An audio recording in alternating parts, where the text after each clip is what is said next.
हर इंसान की ज़िंदगी में ना एक ऐसा पल ज़रूर आता है जब सत्य उसके सामने खड़ा होता है और उस पल तय होता है उसका भविष्य नहीं, उसका चरित्र। हम अक्सर सोचते हैं कि इंसान गलत इसलिए करता है क्योंकि उसे सही पता नहीं होता। लेकिन महाभारत हमें बार बार ऐसे पात्र दिखाती है जहाँ सत्य सामने होता है, लेकिन उसके अनुसार जीना सबसे कठिन हो जाता है। सबसे बड़े पतन का कारण अज्ञान नहीं होता। सबसे बड़ा पतन तब होता है जब सत्य सामने खड़ा हो और फिर भी इंसान उसके अनुसार जी ना पाए। सोचिए, कितनी बार तो आपको ही ऐसा लगा होगा, आपको ही ऐसा पता होगा कि यार मुझे ये पहले से ही पता था कि क्या सही है, और फिर भी आपने कुछ और चुना। बाद में सिर्फ एक ही पर्सन बच रहा होगा या आपके माइंड में आ रहा होगा कि मुझे पहले से पता था, फिर भी मैंने ऐसा क्यों किया। यही हर अंतर्युद्ध का प्रश्न है। इस पूरी यात्रा में हमने 5 अंदर के शत्रु देखे। पहला क्रोध, जो बुद्धि को अंधा कर देता है। दूसरा भय, जो धर्म दिखते हुए भी उसे जीने नहीं देता। तीसरा तृष्णा, जो कभी तृप्त नहीं होती। अहंकार, जो बदलने से पहले हमें अपनी पहचान के बंधन में ही बांध देता है। और मोह, जो सत्य को छुपाता नहीं लेकिन हमारी दृष्टि को धुंधला कर देता है। हर एपिसोड में ही शत्रु अलग थे, लेकिन जीवन में असली लाइफ में ये कभी अलग नहीं आते। जब ये एक साथ आते हैं तो ये हमारे किसी बाहरी शत्रु पर प्रहार नहीं करते। ये प्रहार करते हैं हमारी सबसे बड़ी शक्ति पर, विवेक। भगवत गीता के 18वें अध्याय में श्री कृष्ण सात्विक बुद्धि का वर्णन करते हुए कहते हैं, वही बुद्धि जो जान सके क्या करना उचित है और क्या अनुचित, किस मार्ग पे बंधन है और किस मार्ग पे मुक्ति। इसी विवेकमयी बुद्धि को हमारी परंपरा विवेक कहती है। सत्य को जान लेना ज्ञान है, लेकिन सत्य के अनुसार जीना विवेक। और जब अंदर के ये 5 शत्रु एक साथ उठ खड़े होते हैं तो इंसान सत्य जानते हुए भी विपरीत मार्ग चुन लेता है। महाभारत में ऐसे कई पात्र हैं जिन्होंने कठिन चयन किए, बहुत ही हार्ड चॉइसेस और हार्ड डिसीजन लिए। लेकिन मेरी दृष्टि में विवेक को समझने के लिए एक घटना बहुत गहरी है। महाभारत में एक ऐसा क्षण आता है जहाँ एक मनुष्य के सामने सत्य खड़ा था और उसके सामने था एक चैन। उसे दी गई एक चॉइस। उस एक उस एक चॉइस को समझने से पहले हमें उस क्षण तक चलना होगा। उस समय क्या चल रहा था, ये एक प्रयास है ये समझने का कि जब क्रोध, भय, तृष्णा, अहंकार और मोह एक ही चॉइस पर अपना प्रभाव डालते हैं तो विवेक किस प्रकार धीरे धीरे कमजोर होने लगता है। चलिए महाभारत के उस क्षण में चलते हैं जहां शायद विवेक की सबसे कठिन परीक्षा हुई थी। कुरुक्षेत्र का युद्ध अब कुछ ही दिनों दूर था। दोनों पक्ष तैयार थे, लेकिन एक युद्ध अभी बाकी था। वो जो रणभूमि पर नहीं, एक मनुष्य के हृदय में लड़ा जाना था। इसी समय श्री कृष्ण कर्ण से मिलने गए, अकेले। ना पांडव साथ थे, ना कौरव, ना सेना, ना राज्यसभा, सिर्फ कृष्णा और कर्ण। कृष्णा ने कर्ण से एक ऐसा सत्य कहा जिसने उसकी पूरी जिंदगी का अर्थ बदल दिया। उन्होंने कहा, तुम राधा के पुत्र के रूप में पहले हो, लेकिन जन्म से तुम कुंती के ज्येष्ठ पुत्र हो। मतलब युधिष्ठिर, भीम, अर्जुन, नकुल, सहदेव, जिन्हें कर्ण जीवन भर अपना शत्रु समझता रहा, वो उसके अपने भाई थे। सोचिए, एक पल में आपको पता चले कि जिनके विरुद्ध आप जीवन भर खड़े रहे, वो आपके अपने परिवार का हिस्सा है। और जिसके लिए आप सब कुछ दांव पर लगा चुके हो, वो आपका परिवार नहीं है, वो आपके परिवार के विरुद्ध ही खड़ा है। लेकिन कृष्णा सिर्फ यहाँ सत्य बताने नहीं गए थे, वो एक अवसर लेके गए थे। उन्होंने कर्ण से कहा, यदि तुम पांडवों के पास आ जाओ तो तुम कुंती के ज्येष्ठ पुत्र के रूप में अपना उचित स्थान पाओगे। पांडव तुम्हें अपना बड़ा भाई स्वीकार करेंगे, राज्य का गौरव तुम्हें मिलेगा, और ये युद्ध शायद टल भी सकता है। ये सिर्फ एक निमंत्रण नहीं था, ये कर्ण के जीवन का सबसे बड़ा चयन, सबसे बड़ी चॉइस था। और फिर महाभारत का सबसे वेदनापूर्ण उत्तर आता है। कर्ण ने श्री कृष्ण की बात सुनी। उसने सत्य को अस्वीकार नहीं किया। उसने ये भी नहीं कहा कि श्री कृष्ण गलत कह रहे हैं। इसके विपरीत उसने स्वीकार किया कि दुर्योधन ने उस पर उपकार किया था।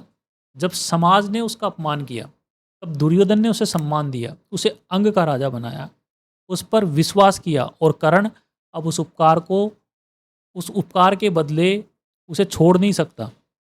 उसने श्री कृष्ण से कहा कि वो दुर्योधन का साथ नहीं छोड़ेगा, चाहे उस निर्णय का परिणाम मृत्यु ही क्यों ना हो। यही एक बात बहुत महत्वपूर्ण है। महाभारत कर्ण को इस निर्णय के लिए सरल शब्दों में ना तो महिमा मंडित करती है और ना ही केवल निंदा। वो इस निर्णय का परिणाम दिखाती है और हमें सोचने के लिए छोड़ देती है। अब एक प्रश्न उठता है, कर्ण ने ऐसा क्यों किया? क्या वो सत्य नहीं जानता था? जानता था। क्या उसके पास अवसर नहीं था? तो फिर ऐसा क्या था जो उसे उस सत्य के अनुसार जीने से रोक रहा था? महाभारत इस प्रश्न का सीधा मनोवैज्ञानिक उत्तर नहीं देती है, लेकिन अगर हम इस पूरी सीरीज के दृष्टिकोण से इस घटना को देखें तो एक रोचक बात सामने आती है और वही हमारे अगले भाग का विषय है। अब एक प्रश्न उठता है, कर्ण ने ऐसा क्यों किया? सत्य उसके सामने था, श्री कृष्ण साक्षात स्वयं उसके सामने खड़े थे, फिर भी उसने वही मार्ग क्यों चुना जिसका परिणाम शायद वो खुद भी जानता था? महाभारत इस प्रश्न का मनोवैज्ञानिक विश्लेषण नहीं करती, वो हमें घटना बताती है, निर्णय बताती है और उसके परिणाम दिखाती है। लेकिन अगर हम इस पूरी अंतर्युद्ध सीरीज को मेरे दृष्टिकोण से देखें तो कर्ण का वो एक निर्णय अंदर चल रहे 5 शत्रुओं को समझने के लिए एक दर्पण बन सकता है। ये महाभारत का शाब्दिक दावा नहीं है, ये उस घटना को समझने का मेरा मनोवैज्ञानिक दृष्टिकोण है। सबसे पहले मोह। कर्ण स्वयं स्वीकार करता है कि दुर्योधन का मार्ग धर्म से दूर जा चुका था। जिस व्यक्ति ने उसे सम्मान दिया अपमान के समय, उसके प्रति उसका बंधन इतना गहरा हो चुका था कि सत्य भी उस बंधन को तोड़ ना सका। मेरी दृष्टि में ये मोह का एक रूप है। जब संबंध सत्य पर भारी पड़ने लगे, फिर अहंकार। कर्ण बार बार अपने वचन की बात करता है, वचन का पालन धर्म है, लेकिन जब अपनी पहचान हमें सत्य के अनुसार बदलने ही ना दे, तब वही पहचान अहंकार का रूप ले सकती है। यहाँ मेरा अर्थ ये नहीं है कि कर्ण का वचन गलत था। मेरा अर्थ सिर्फ इतना है कि कभी कभी हमारी पहचान ही हमारा विवेक के सामने खड़ी हो जाती है। फिर आता है भय। हर भय मृत्यु का नहीं होता। कभी कभी भय होता है अपनी पुरानी पहचान को खो देने का, एक नई सच्चाई को स्वीकार करने का, अपने ही निर्णय को बदल देने का।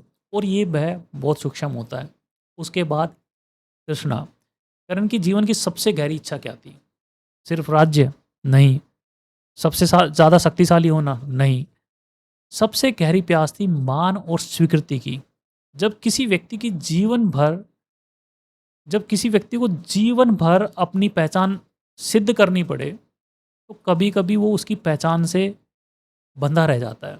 और अंत में क्रोध। क्रोध हमेशा चिल्लाता हुआ नहीं दिखता। कभी कभी वो वर्षों पुरानी वेदना के रूप में रहता है। अपमान, अस्वीकार, तुलना और धीरे धीरे अंदर जमता हुआ रोष, ये सब क्रोध को जन्म दे सकते हैं। एक बार फिर ये याद रखना बहुत आवश्यक है, महाभारत ये नहीं कहती कि कर्ण के उस निर्णय में ये पांचों शत्रु इसी रूप में सक्रिय थे। ये केवल मेरा विश्लेषण है, एक दृष्टिकोण। लेकिन अगर ये दृष्टिकोण सही के निकट भी है तो कर्ण की कहानी सिर्फ इतिहास की कहानी नहीं रह जाती है, वो हमारे अपने जीवन का दर्पण बन सकती है। क्योंकि शायद हम सबके जीवन में भी ऐसे निर्णय आते हैं जहां मोह, अहंकार, भय, तृष्णा और क्रोध एक साथ खड़े होते हैं। और शायद विवेक कभी एक ही बार नहीं हारता, वो धीरे धीरे कमज़ोर पड़ता है जब हम बार बार उस सत्य के विपरीत जीना चुनते हैं जिसे हम पहले से ही जानते हैं। अगर कर्ण की कहानी हमें सिर्फ एक बात सिखाकर छोड़ दे तो वो सिर्फ इतिहास रह जाएगी। लेकिन अगर वो हमारे आज के निर्णय को बदल दे, तभी वो ज्ञान बनेगी। तो प्रश्न ये है, अपने विवेक की रक्षा कैसे की जाए? जब अंदर के शत्रु एक साथ खड़े हों, तब सत्य के साथ कैसे खड़े रहें? मेरी समझ में इसके 3 अभ्यास हैं। प्रथम अभ्यास, सबसे पहले सत्य को समझो, फिर अपने कारण ढूँढिए। हम अक्सर इसका विपरीत करते हैं। पहले अपना निर्णय ले लेते हैं, फिर जब वो निर्णय गलत हो जाता है तो उसे सही साबित करने के लिए कारण ढूँढने लगते हैं। यहीं से विवेक कमज़ोर होना शुरू होता है। इसलिए जब भी जीवन में कोई कठिन निर्णय सामने आए, सबसे पहले एक प्रश्न पूछिए, यदि मेरा कोई स्वार्थ नहीं होता, तो मुझे सत्य क्या दिखाई देता? उस प्रश्न का उत्तर हमेशा आसान नहीं होगा, लेकिन अक्सर वह विवेक के सबसे निकट होगा। दूसरा अभ्यास, अपने अंदर के शत्रु को पहचानिए। हम अक्सर गलत निर्णय इसलिए नहीं लेते क्योंकि हमने सत्य नहीं देखा। हम गलत निर्णय इसलिए लेते हैं क्योंकि उस क्षण कोई ना कोई अंतर्शत्रु हमारी बुद्धि पर प्रभाव डाल रहा होता है। इसलिए जब भी मन अशांत हो, एक क्षण के लिए रुकिए और स्वयं से पूछिए, क्या ये क्रोध बोल रहा है? क्या ये भय है? या ये तृष्णा है? क्या ये अहंकार है या फिर मोह? कभी कभी अपने अंतर शत्रु को पहचान लेना ही उसकी शक्ति को कम कर देता है। तीसरा अभ्यास, सत्य के पास लौटने से कभी मत डरिए। जीवन में कभी भी कोई भी मनुष्य हर निर्णय सही ले ही नहीं सकता। हम सब कभी ना कोई गलती अवश्य करते हैं, हमसे भूल होती ही होती है। लेकिन विवेक की परीक्षा भूल ना करने में नहीं है, विवेक की परीक्षा की भूल का बोध होने पर वापस लौट आने में, पीछे हट जाने में, सत्य के पास लौट आने में है। कभी कभी सबसे बड़ा साहस आगे बढ़ते रहना नहीं होता, कभी कभी सबसे बड़ा साहस होता है रुकना, अपनी भूल स्वीकार करना और फिर दिशा बदल देना। क्योंकि जो मनुष्य सत्य के लिए अपना मार्ग बदल सकता है, वह कभी पराजित नहीं हो सकता। क्योंकि उसने अपना विवेक बचा लिया है। अंत में विवेक का मतलब कभी गलती ना करना नहीं है। विवेक का मतलब है सत्य दिखते ही वापस लौट आना। हो सकता है आप कभी कुरुक्षेत्र ना जाएं, हो सकता है आपके हाथ में कभी कोई अस्त्र शस्त्र आप ना उठाएं, बट इसका मतलब ये नहीं है कि आपका युद्ध ही समाप्त हो गया है। हर मनुष्य का एक कुरुक्षेत्र होता है और वो बाहर नहीं, अंदर होता है। जब आपको पता होता है कि क्या सही है, लेकिन उसे के जीने का जो रास्ता आपको है वो कठिन लगने लगता है, तो वही आपका कुरुक्षेत्र बन जाता है। हो सकता है सत्य आपसे कहे कि किसी संबंध को छोड़ देते हैं, किसी रिलेशनशिप को छोड़ देते हैं, लेकिन मोह कहे थोड़ा और रुक जाओ। हो सकता है सत्य कहे कि अपनी भूल को स्वीकार कर लेते हैं, लेट्स एक्सेप्ट और मिस्टेक्स, लेकिन अहंकार कहे अभी नहीं, इतनी दूर आ गए हैं, थोड़ा और। हो सकता है सत्य कहे कि सच बोलना चाहिए, लेकिन भय पूछे उसके बाद क्या होगा। हो सकता है सत्य कहे बस अब ये पर्याप्त है, लेकिन तृष्णा कहे थोड़ा और। हो सकता है सत्य कहे शांत हो जाओ, लेकिन क्रोध कहे इस बार तो जवाब देना बनता है। ध्यान दीजिए, हर बार सत्य बोलता है और हर बार अंदर के शत्रु भी बोलते हैं। प्रश्न ये नहीं है कि कौन बोल रहा है, क्वेश्चन ये है आप किसकी सुनेंगे। इसलिए कर्ण की कहानी सिर्फ इतिहास नहीं है, वो हर उस निर्णय की कहानी है जहाँ इंसान सत्य को देख लेता है लेकिन उसे जी नहीं पाता। और हर बार जब हम जाने हुए सत्य के विपरीत निर्णय लेते हैं, तब कुरुक्षेत्र फिर से जीवित हो उठता है, इस बार हमारे अंदर। कर्ण की कहानी की सबसे बड़ी वेदना ये नहीं थी कि वो युद्ध हार गया, ना ही ये कि उसका जो जीवन है वो संघर्षों से भरा हुआ था। उसकी सबसे बड़ी वेदना शायद ये थी कि जब उसके सामने सत्य खड़ा था, तब वो उसके अनुसार जी ना सका। और शायद इसीलिए महाभारत की घटनाएं समाप्त हो चुकी हैं, लेकिन महाभारत के प्रश्न आज भी जीवित है। क्योंकि कुरुक्षेत्र सिर्फ एक भूमि का नाम नहीं है, वो एक अवस्था है, और वो अवस्था आज भी हर मनुष्य के अंदर जीवित है। इस पूरी यात्रा में हमने 5 अंतर के शत्रुओं को देखा। अलग-अलग देखो तो ये 5 शत्रु हैं, साथ देखो तो ये विवेक की परीक्षा है। और शायद इसीलिए इस पूरी सीरीज़ का सार एक ही वाक्य में समाया हुआ है। सत्य को जान लेना ज्ञान है, लेकिन सत्य के अनुसार जीना विवेक।